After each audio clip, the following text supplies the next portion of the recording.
चंडीगढ़ के सेक्टर 19 में यूथ कांग्रेस ने डोर टू डोर कैंपेनिंग कर लोगों से बात की और बीजेपी पर निशाना साधा। देखे बलजिंदर कौर की खास रिपोर्ट। अपना नाम बताइए। मैं Rajiv Modgil, district president urban 1 Chandigarh. आज हमारे यूथ कांग्रेस ने एक बहुत बढ़िया तरीका निकाला है। ये आपके सामने मैं पैम्पलेट आपको दिखा रहा हूँ। इस पे देखिए कि पूरी सच्चाई जो बीजेपी की है वो दुनिया के सामने बिल्कुल खोल कर रख दी है। इन्होंने कंपैरिजन किया है कि 2013 में गैस के रेट कितने थे, पेट्रोल के कितने थे, डीजल के कितने थे और जीडीपी ग्रोथ रेट कितनी थी, और 2021 में देखिए डिफरेंस कितना है। कितना हाल ख़राब हो गया, कितना देश किस तरफ जा रहा है किसी को समझ में नहीं आ रहा है। लेकिन ये जो चीज़ है, हम ये यूथ कांग्रेस के साथ मिलकर लोगों के घरों में जाएंगे, एक एक बंदे को मिलेंगे, लोगों को इसकी बीजेपी की सच्चाई के बारे में बताएंगे ताकि लोगों को पता चले और दोबारा वो अपना वोट खराब ना करें। देश आज बहुत बुरे दौर से गुजर रहा है, ये किसी को कहने की ज़रूरत नहीं है। पेट्रोल, डीजल, हमारे जो सरसों का तेल है, सारी संपत्तियां बेची जा रही हैं, सारा कुछ प्राइवेट किया जा रहा है। देश के हाथ में कुछ नहीं रहा, देश के हाथ में इस समय कुछ नहीं है। और मैं कहता हूं कि यूथ कांग्रेस के द्वारा शुरू की गई मुहिम रंग लेकर आएगी और ये पूरे चंडीगढ़ में इन्होंने ये मुहिम शुरू की है और हम सब इनके साथ मिलकर इनका साथ दे रहे हैं, लोगों के पास जा रहे हैं, लोगों को मिल रहे हैं और लोगों का जो रिस्पॉन्स है वो बहुत अच्छा आ रहा है, बहुत ज़बरदस्त आ रहा है। और हम ये जो मुहिम है इसको हम अब बंद नहीं होने देंगे। एक तो हमारा इलेक्शन भी है, अब एमसी का, म्यूनिसिपल कॉरपोरेशन का इलेक्शन भी है दिसंबर के अंदर, और इस मुहिम को हम बहुत बड़ी मुहिम में चेंज करेंगे, तब्दील करेंगे ताकि लोगों को बीजेपी की सच्चाई का पता चल सके। अब मैं आपको एक छोटी सी बात बता देना चाहता हूँ कि चंडीगढ़ शहर के बारे में, हमारा शहर कहाँ था हमारा शहर 2013-14 में, और कहाँ पहुँच गया हमारा शहर।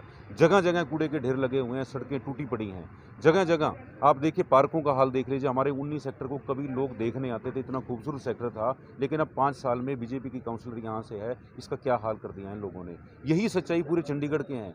जहाँ जहाँ पर बीजेपी के काउंसलर हैं, जहाँ जहाँ भी इनके काउंसलर है, वहाँ का हालात बहुत ख़राब हो चुके हैं, बेड़ा गर्क हो चुका है।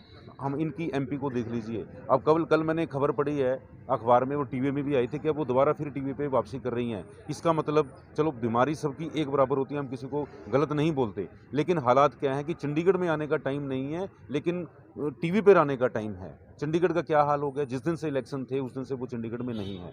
हमारा मेयर का हाल देख लीजिए, हमारे बीजेपी के काउंसलरों का हाल देख लीजिए कि हमारा शहर कहाँ पहुँच गया है। इसमें कुछ किसी को बताने की ज़रूरत नहीं है। अगर आप मेरे साथ चलेंगे, मैं सेक्टर 18, सेक्टर 19 और सेक्टर 21 में आपको लेके जाऊंगा।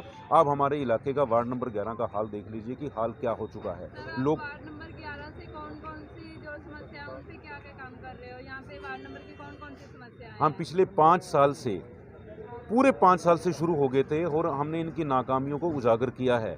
अखबारों के थ्रू प्रोटेस्ट करके हमने रैलियां निकाली हैं, हमने अपनी वीडियोस निकाली हैं। जो इन्होंने काम किए हैं वो सारे गलत किए हैं। और मैं आपको एक बात बता देना चाहता हूं कि तकरीबन सारा फंड लग चुका है इस वार्ड के अंदर, लेकिन अभी तक वार्ड के लोगों को ये मालूम नहीं है कि वो फंड कहाँ लगा है। आपके सामने, आप मेरे साथ देख ही रहे हैं, आप मेरे पास से 2 घंटे से 1 घंटे से यहीं पर बैठे हैं कि आप सड़कों का हाल देख लीजिए। तीसरी मंजिल पे पानी नहीं चढ़ता। पार्कों का हाल देख लीजिए, आपको बता रहा हूँ, जगह पर कूड़े के ढेर लगे हुए हैं। मध्य मार्ग पे आग मंदिर के सामने देख लीजिए, आदमी वहाँ खड़ा भी नहीं हो सकता। आप गुरुद्वारा साहब के पास देख लीजिए, लाइटें लगी हुई हैं लेकिन जलती नहीं हैं। पार्कों में जाने का दिल नहीं करता, जगह जगह कुत्ते घूम रहे हैं, लोगों को रोज़ काट रहे हैं। तो हालात बहुत ख़राब हो चुके हैं, बद से बदतर हो चुके हैं। मेरे ये समझ में नहीं आता कि क्या सोच के ये बीजेपी के लोग अब ये वोट मांगेंगे लोगों को। डेवलपमेंट के नाम पर ये चंडीगढ़ में कॉरपोरेशन में आए थे ना, तो है कहाँ डेवलपमेंट? आप ये बताइए कि हालात कितने ख़राब हो चुके हैं, डेवलपमेंट है कहाँ? और अब फिर मैंने आज अखबार में पढ़ा कि हम डेवलपमेंट के नाम पे लोगों से वोट मांगेंगे। हैरान हो रहे हैं लोग पढ़ के अखबारों में, हम भी पढ़ के हैरान हो रहे हैं कि कहाँ है डेवलपमेंट। डेवलपमेंट होगी तब वोट मांगेंगे ना, जब डेवलपमेंट है ही नहीं तो फिर वोट किस चीज़ के। मैं तो कहता हूँ कि इनको पब्लिक के बीच में जाना नहीं चाहिए और इनको लड़ना ही नहीं चाहिए अगर इनके अंदर थोड़ी बहुत शर्म बाकी है तो।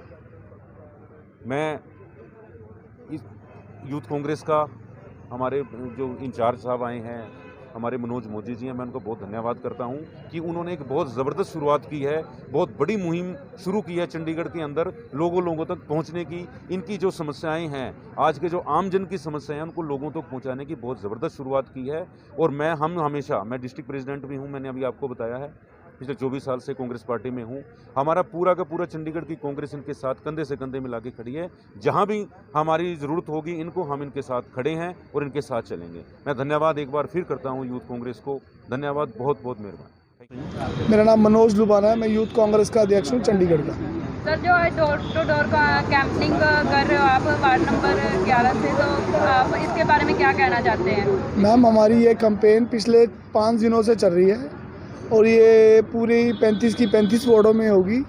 जो बीजेपी ने लोगों का हाल किया है, हम लोगों को याद करवा रहे हैं कि 2014 में क्या था और आज का क्या हाल है। हम लोगों की लड़ाई लड़ रहे हैं और लोगों के सामने सच ला के आ रहे हैं। जो डोर टू डोर में हमारी कैंपेन है कि रसोई गैस का क्या रेट था 2014 में, 13 में, और अब क्या है, पेट्रोल का, डीजल का, कच्चे तेल का, सारी चीज़ों का जो रेट है पिछले 6-7 सालों में क्या फ़र्क आया, वो हम लोगों को डोर टू डोर कैंपेन में बता रहे हैं।